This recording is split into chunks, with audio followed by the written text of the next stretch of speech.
Salam damai sejahtera di dalam Tuhan kita Yesus Kristus.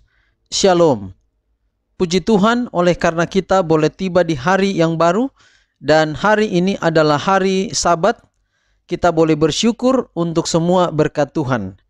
Pada pagi hari ini di dalam renungan pagi kita tidak ada lagu pujian. Kita akan langsung berdoa dan mendengarkan firman Tuhan. Biarlah kiranya kita boleh siapkan hati kita untuk pekabaran firman Tuhan di pagi hari ini. Mari kita tunduk kepala dan kita berdoa.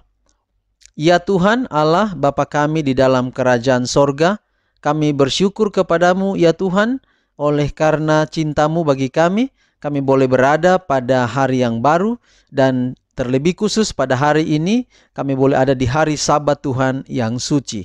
Kami rindu mendengarkan pekabaran firman Tuhan. Urapi kami dengan kuasa Roh Kudus-Mu, agar pekabaran firman Tuhan boleh menjadi berkat di dalam kehidupan kami. Inilah doa kami Tuhan, terpujilah nama-Mu. Dalam nama Yesus kami berdoa. Amin. Judul renungan kita pagi hari ini adalah Hindari Utang. Hindari utang. Roma 13 ayat 8. Janganlah kamu berhutang apa-apa kepada siapapun juga, tetapi hendaklah kamu saling mengasihi. Sekali lagi Roma 13 ayat 8. Janganlah kamu berhutang apa-apa kepada siapapun juga, tetapi hendaklah kamu saling mengasihi. Dunia berhak mengharapkan suatu kejujuran sejati dari orang yang mengaku diri sebagai umat Nasrani yang mengikuti ajaran kitab suci. Karena sikap masa bodoh seseorang untuk melunasi utangnya, sehingga semua anggota jemaat umat Allah berada dalam bahaya sebab dianggap orang yang tidak dapat dipercaya. Semua orang yang beribadat wajiblah mengharumkan pengajaran yang mereka akui, dan janganlah dibiarkan orang berkesempatan untuk mencela kebenaran karena perbuatan mereka yang tidak pantas. Janganlah kamu berutang apapun kepada siapapun, kata Rasul Paulus. Buatlah tekad untuk tidak jatuh ke dalam utang. Bertaraklah terhadap keinginan hatimu daripada jatuh ke dalam utang yang memalukan. Inilah yang menjadi laknat dalam kehidupanmu, yaitu jatuh ke dalam jurang utang. Hindarkanlah itu seperti menghindarkan penyakit cacar. Buatlah perjanjian yang sungguh-sungguh dengan Allah. Oleh berkatnya engkau akan melunasi utangmu.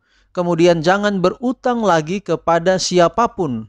Kalau perlu, engkau hidup dengan makan bubur dan roti.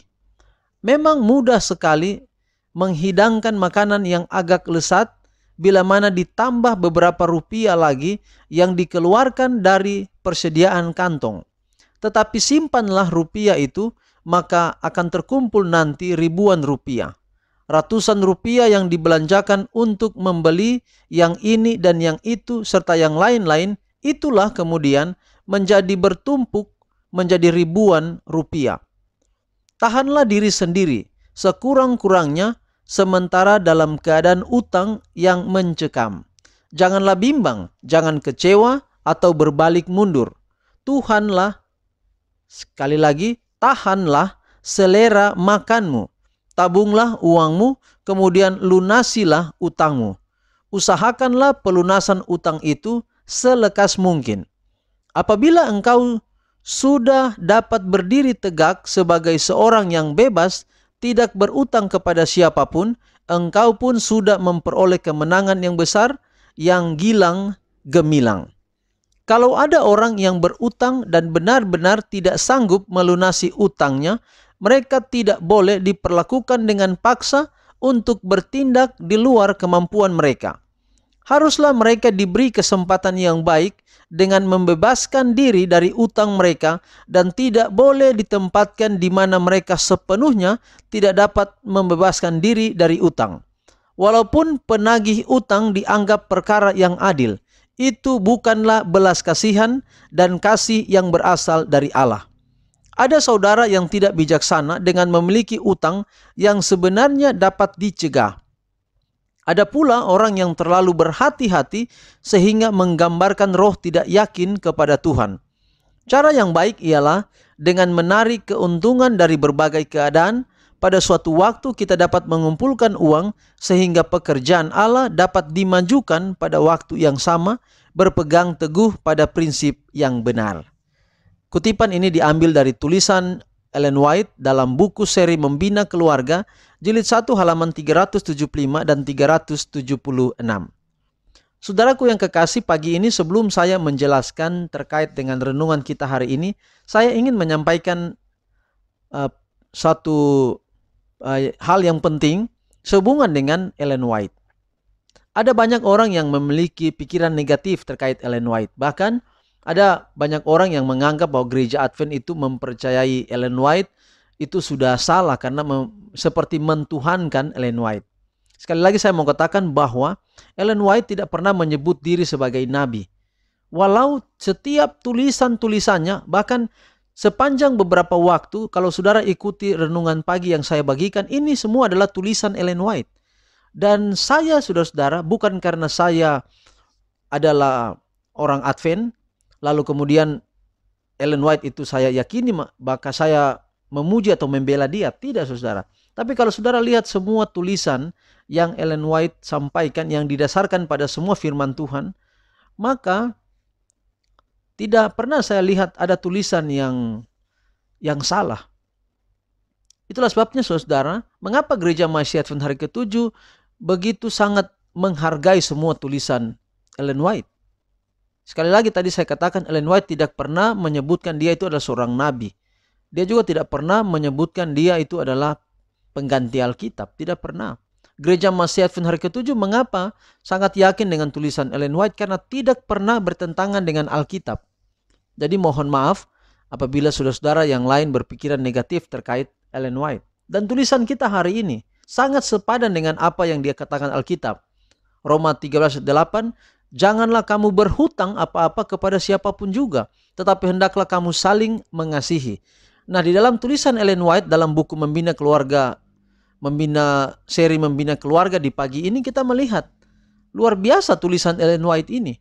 Bahwa kalau seumpama kita sudah terjebak hutang, maka hati-hati, kita harus melunasi sesegera mungkin, dan setelah lunas maka jangan lagi berhutang. Ya, jadi artinya dalam tulisan ini memberikan kita pemahaman, memberikan kita juga realita bahwa hutang itu berbahaya, tetapi juga memberikan kita jalan keluar. Karena di sini pada akhirnya kalau kita tercengkram oleh hutang, maka di kutipan tadi katakan janganlah bimbang, jangan kecewa atau berbalik mundur. Karena ingat ada Tuhan. Kalau kita sudah terlanjur berhutang, usaha mungkin jalan kurang mantap, lalu sudah ada hutang, maka jangan pernah ragu. Berdoa kepada Tuhan, bergantung kepada Tuhan. Kalau kita keadaan ekonomi telah kembali normal, maka jangan lagi berhutang. Lebih baik menabung Rp1.000 menjadi ratusan ribu rupiah, menjadi jutaan ribu rupiah, dan seterusnya. Pada akhirnya dari puluhan ribu, ratusan ribu yang kita tabung akan menjadi jutaan, bahkan miliaran. Itulah sebabnya kesimpulan kita hari ini adalah hindari hutang. Sekali lagi, hindari hutang. Selama masih bisa berhutang, ada mungkin orang yang kredit. Kalau kredit, ya itu hutang. Cuma bahasa kerennya saja kredit, tapi itu menghutang. Tapi kalau dia bertanggung jawab, dia berupaya untuk membayar, jangan sampai kita berhutang, kemudian lama-lama mobil ditarik. Karena kita tidak punya kemampuan untuk membayar cicilan, tapi karena gengsi atau karena ingin mau kasih tunjuk bahwa saya juga punya mobil, saya ambil mobil, akhirnya tidak bisa bayar, pada akhirnya ditarik oleh bank. Nah, ini yang disebut tadi mempermalukan. Jangan orang yang beribadah, seharusnya orang yang beribadah mengharumkan nama jemaat atau pengajaran yang gereja itu ajarkan. Tapi kalau kita sudah berhutang, kita merusak nama baik gereja, kita merusak nama baik pengajaran yang gereja kita sampaikan. Itulah sebabnya sekali lagi, hindari hutang, tetapi terus bergantung kepada Tuhan. Demikian yang dapat saya jelaskan dari renungan pagi kita hari ini. Tuhan memberkati kita semua. Mari kita tunduk kepala dan kita berdoa. Ya Tuhan Allah dalam kerajaan sorga, mengakhiri renungan pagi hari ini, kami berdoa berterima kasih untuk pekabaran firman Tuhan dari tulisan Ellen White yang tidak pernah satupun bertentangan dengan firman Tuhan. Biarlah ini dapat menjadi berkat dalam kehidupan kami. Tuhan pimpin kami hari ini, terlebih dari di hari Sabat Tuhan yang suci. Biarlah kami yang menguduskan Sabat, berbakti kepada Tuhan, dapat memuliakan nama Tuhan sepanjang hari ini, mulai kemarin sore hingga pada sebentar sore nanti. Hamba doakan ada seorang ibu di Australia yang mengirimkan kabar untuk anak-anaknya didoakan. Itulah sebabnya hamba berdoa pagi hari ini.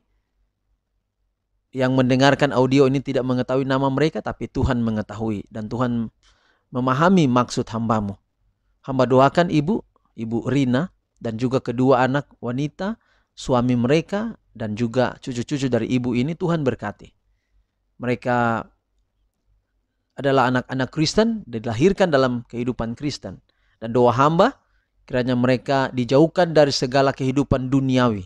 Sadarkan mereka dalam wabah virus corona ini, waktu untuk mendekatkan diri kepada Tuhan. Mama doakan kepada Ibu Rina, berikan kekuatan, kesehatan, tambahkan iman kuat kepada Tuhan. Bapa di surga, terima kasih Engkau dengar doa kami hari ini. Terima kasih Engkau pelihara kami hari ini. Terima kasih Engkau berkati semua pendengar audio renungan pagi dimanapun berada. Istri dan juga anak-anak hamba yang ada di Manado juga Tuhan pelihara mereka. Berikan mereka kekuatan, kesehatan, dan biarlah pertemukan kami di waktu yang tepat. Oleh karena wabah ini kami terpisah, tapi Tuhan sediakan transportasi yang terbaik agar kami boleh berjumpa satu dengan yang lain. Terpuji nama Tuhan, ampuni kekurangan dosa kami. Dalam nama Yesus kami persembahkan doa ini. Amin. Demikian renungan pagi kita di pagi hari ini. Tuhan kiranya memberkati kita. Sampai jumpa pada renungan pagi besok. Dan saya memastikan saudara bahwa pelajaran kita untuk bulan ini, setiap pagi kita akan pelajari satu pelajaran yang begitu berharga sehubungan dengan penata layanan atau bagaimana mengatur kepemilikan, titipan, bukan kepemilikan tapi titipan dari Allah kepada kita manusia, bagaimana kita memperlakukan titipan itu. Tuhan berkati sekali lagi. Selamat pagi. Shalom.